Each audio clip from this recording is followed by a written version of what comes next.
नमस्कार साथियों, मैं आशुतोष मूक नायक से और आज हमारे साथ एक सोशल वर्कर जुड़े हैं।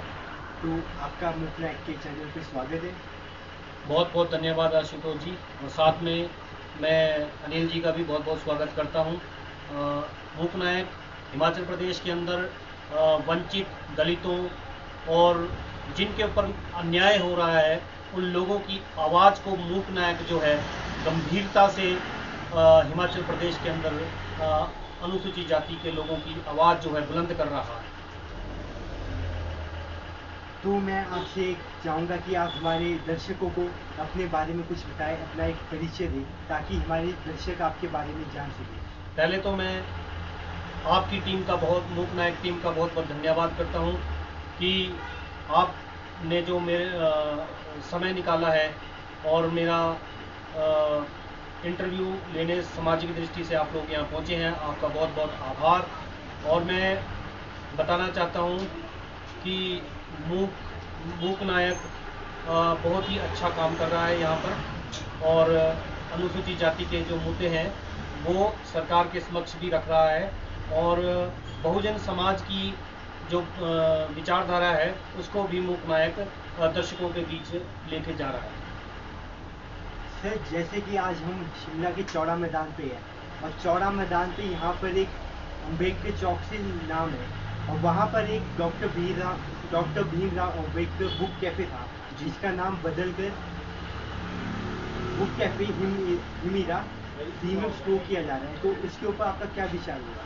जी मान्यवर, मैं बुक कैफे के ऊपर बताना चाहूँगा कि जो पूर्व में भाजपा सरकार थी उसने यहाँ अम्बेडकर बुक कैफ़े का अनावरण किया था, और ये अम्बेडकर बुक कैफ़े की वहाँ पे जो पट्टिका थी वो लगी हुई थी। और बल्कि आप देखेंगे एक जब यहाँ पे हिमाचल प्रदेश के अंदर सूरज भान गवर्नर हुआ करते थे तो उन्होंने जो बुक कैफ़े आज जहाँ ये नाम दिया जा रहा है वहाँ अम्बेडकर लाइब्रेरी का उद्घाटन किया हुआ था। पर दुर्भाग्य है किसी भी सरकार ने हमारी अनुसूचित जाति के लोगों की इस मांग को आज तक भी पूरा नहीं किया है, चाहे वह भाजपा सरकार रही हो चाहे वह कांग्रेस सरकार रही हो। और जब से ही कम से कम इस अब बुक कैफ़े की बात की जा रही है तो अब भाजपा सरकार ने पिछले टर्म में इसमें अम्बेडकर बुक कैफ़े के नाम से इसका उद्घाटन किया था, लेकिन वर्तमान सरकार में इसका जो है नाम जो है अम्बेडकर बुक कैफ़े से चेंज करके परिवर्तन करके इसका नाम बुक कैफ़े हिमीरा किया जा रहा है, जो कि संविधान निर्माता डॉक्टर बाबा साहब अम्बेडकर का शरेआम बहुत बड़े पैमाने पर अपमान है। जबकि जो ये कांग्रेस पार्टी है ये अनुसूचित जाति के हितैषी होने का दावा करती है, उनके महापुरुषों का आदर सम्मान करने की बात करती है। तो हम इस चीज़ का जो है बड़े पैमाने पर विरोध करते हैं। हमारे लोगों में जो रोष है कि किस प्रकार से संविधान निर्माता डॉक्टर बाबा साहब का नाम जो है यहाँ से मिटाया जा रहा है और इस अम्बेडकर बुक कैफ़े का नाम बदलकर बुक कैफ़े हिमीरा किया जा रहा है। तो ये एक बहुत ही दुर्भाग्यपूर्ण है और दुर्भाग्यपूर्ण बात है। इसके लिए हम अपना विरोध दर्ज कराते हैं। सर, जैसे कि हिमाचल प्रदेश में बहुत बड़ी जनसंख्या वाल्मीकि समाज की है, लेकिन वाल्मीकि समाज को यहाँ पर ना उनके पास अपने घर है ना उनकी जमीन है, तो इसके ऊपर आपका क्या विचार है? जी आशुतोष जी, ये आपने बहुत ही एक महत्वपूर्ण प्रश्न किया है। तो मैं वाल्मीकि समाज के ऊपर आपको थोड़ा सा बताना चाहूँगा कि वाल्मीकि समाज के लोग हिमाचल प्रदेश के अंदर जो शिमला की राजधानी है, विशेषकर सबसे पहले यहाँ जब अंग्रेज़ों का राज था तो तब से हमारे लोग जो है यहाँ पर रह रहे हैं, और हमारे लोगों की यहाँ हिमाचल प्रदेश के अंदर जनसंख्या कम से कम 15 से 20 हज़ार के लगभग हमारे लोग यहाँ निवास करते हैं। शिमला की बात करूँ तो, और पूरे हिमाचल में तो फिर हर ज़िले में हमारे लोग रहते ही हैं। लेकिन जो आप हक अधिकारों की बात कर रहे हैं तो किसी भी सरकार ने हमारी वाल्मीकि समाज की तरफ आज तक भी ध्यान नहीं दिया है।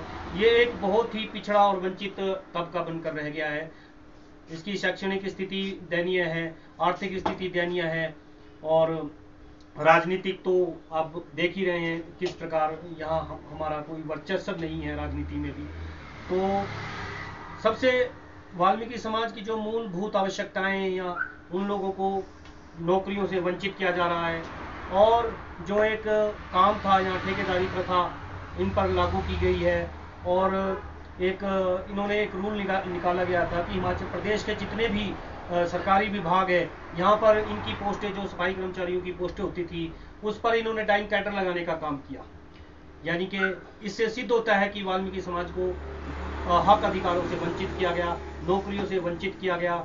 और रही बात भूमिहीन, वाल्मीकि समाज हिमाचल प्रदेश के अंदर बहुत बड़े पैमाने पर भूमिहीन है, और जबकि जो भारत का संविधान है हम लोगों को यहाँ पर बसने की अनुमति देता है, रहने की अनुमति देता है, बिजनेस करने की अनुमति देता है, और हमें घर मकान बनाने की अनुमति देता है। लेकिन दुर्भाग्य है कि चाहे किसी भी दल की सरकार रही हो, और किसी ने भी हमारे लोगों को बहुत बड़े पैमाने पर, वाल्मीकि समाज के लोगों को बड़े पैमाने पर वोट बैंक के लिए इस्तेमाल किया जाता रहा है। और कुछ कमियां हमारे वाल्मीकि समाज की भी है, क्योंकि जो हमारा वाल्मीकि समाज है वो अभी अंबेडकर दृष्टि से, अंबेडकर विचारधारा से कैडराइज्ड नहीं है, अपने हक अधिकारों की लड़ाई लड़ने में सक्षम नहीं है, और इसी कारण से हम लोग यहाँ भूमिहीन हैं। ना ही सबसे ज़्यादा तो हमारी चिंता जो सरकारों को करनी चाहिए थी, जो प्रदेश सरकार में शासन व्यवस्था चलाते हैं, उन लोगों ने कभी भी हमारे लोगों की तरफ जो है ध्यान नहीं दिया। ये दुर्भाग्य की बात है। और मैं तो इस विषय में यहाँ तक कहता हूँ कि वाल्मीकि समाज हिंदू समाज का एक बहुत बड़ा अभिन्न अंग है, और वाल्मीकि समाज इतने बड़े पैमाने पर हिंदू धर्म के रीति रिवाजों को मानता है, सारे तीज त्योहारों को मानता है। लेकिन दुर्भाग्य है कि हिंदू होते हुए भी हम लोगों को राइट्स नहीं है। तो इससे बड़ा दुर्भाग्य क्या हो सकता है? देश में बहुजन मूवमेंट को किस नजरिए से देखते हैं, उसके ऊपर थोड़ा प्रकाश डालिए। आशुतोष जी, ये भी आपने एक नब्ज को दबाने का काम किया है। ये भी आपने एक बहुत महत्वपूर्ण प्रश्न आपने जो है मूक नायक के माध्यम से मुझे पूछा है, तो मैं इसका थोड़ा सा विश्लेषण आपको समाज के समक्ष रखना चाहूँगा। हिमाचल प्रदेश में बहुजन मूवमेंट सोशल मीडिया के माध्यम से तो बढ़ रही है, लेकिन मैं ये कहना चाहता हूँ कि पहाड़ी क्षेत्र होने के कारण और विभिन्न जातियाँ हिमाचल प्रदेश के अंदर अनुसूचित जातियों की जो है यहाँ 57 अनुसूचित जातियाँ हैं, और सबसे बड़ी जो जनसंख्या है यहाँ कोली समाज की है। तो बहुजन की यहाँ बात करें तो पहाड़ी क्षेत्र होने के कारण यहाँ पर जो है बहुजन मूवमेंट का काम बहुत धीमा है, और लोग यहाँ पर कैडराइज नहीं हो रहे हैं। लोगों को पुरानी लत लगी है, लोग अन्य दलों में शामिल है, और जो बाबा साहब की जो विचारधारा है, उन्होंने कहा था कि यदि आप सत्ता की चाबी लेंगे तो तभी आपको हक और अधिकार प्राप्त होंगे। तो जो हिमाचल प्रदेश के जो अनुसूचित जाति के लोग हैं वो अभी अनकैटराइज्ड है, महापुरुषों के आंदोलन को नहीं समझ रहे हैं, तो कहीं ना कहीं वो सामंजस्य अन्य दलों में बिठा लेते हैं, और जिससे इसका प्रभाव ये हो रहा है, सामंजस्य तो बिठा लेते हैं अन्य पार्टियों में, कांग्रेस में, भाजपा में एमएलए एमपी तो बन जाते हैं, लेकिन जो हमारे एमपी एमएलए हैं वो एक जो बहुत बड़ा तबका है, उसके लिए जिस तबके से वो जीत कर गए हैं, रिजर्वेशन से जीत कर गए हैं, जिन्होंने आरक्षण का लाभ लिया है और राजनीति में वो आरक्षण के माध्यम से एमपी एमएलए बने हैं। और बड़े ही दुर्भाग्य की बात है कि विधानसभा और संसद में जाने के बाद ये जो लोग हैं अपने जो समाज की हक अधिकारों की आवाज़ को नहीं उठा पाते हैं। और आज भी देखेंगे कि आप हिमाचल प्रदेश में अनुसूचित जातियों के ऊपर कितने अन्याय हो रहे हैं, उत्पीड़न हो रहा है हमारे लोगों का, है ना। तो जो हमारे लोगों की जो ऑर्गेनाइजेशन वो शक्ति है यहाँ पर नहीं पनप रही है। तो जब तक हम ईमानदारी से और संगठित होकर के एक विचारधारा के अंदर काम नहीं करेंगे और बाबा साहब के रस्तों पे नहीं चलेंगे, तब तक जो हमारा यहाँ है उद्धार नहीं होने वाला है। यहाँ जो हाल है हिमाचल प्रदेश में, बहुजनों के विभिन्न संगठन बड़े हैं, सब राजनेता बनना चाहते हैं, सब एमपी एमएलए बनने चाहते हैं, पर जब तक हम काशीराम साहब कहा करते थे कि जब तक किसी समाज की गैर राजनीतिक जड़ें मजबूत नहीं होगी तब तक हम जो है तरक्की नहीं कर सकते हैं, हम राजनीतिक पावर को हासिल नहीं कर सकते हैं। क्योंकि यदि हम इस तरीके से गैर राजनीतिक जड़ों को मजबूत करेंगे तभी हम सत्ता में जा पाएंगे, तभी हम अपने लोगों के हक अधिकार को प्राप्त कर पाएंगे। अभी नहीं, अभी तक हम सत्ता से बाहर के लोग हैं और जो रिजर्वेशन पे लोग जीत करके गए हैं, एमपी एमएलए बने हैं, वो समाज की बात नहीं कर रहे हैं और जो समाज है बड़े पैमाने पर हक अधिकारों से वंचित होता जा रहा है। तो साथियों, हमें बहुजन समाज को जो है अपने हक अधिकारों को लेकर जागृत होना पड़ेगा और अपने जो बहुजन समाज के जो महापुरुष हुए हैं वो उनके बताए हुए रास्ते पर जो है हमें संगठित होकर चलना पड़ेगा।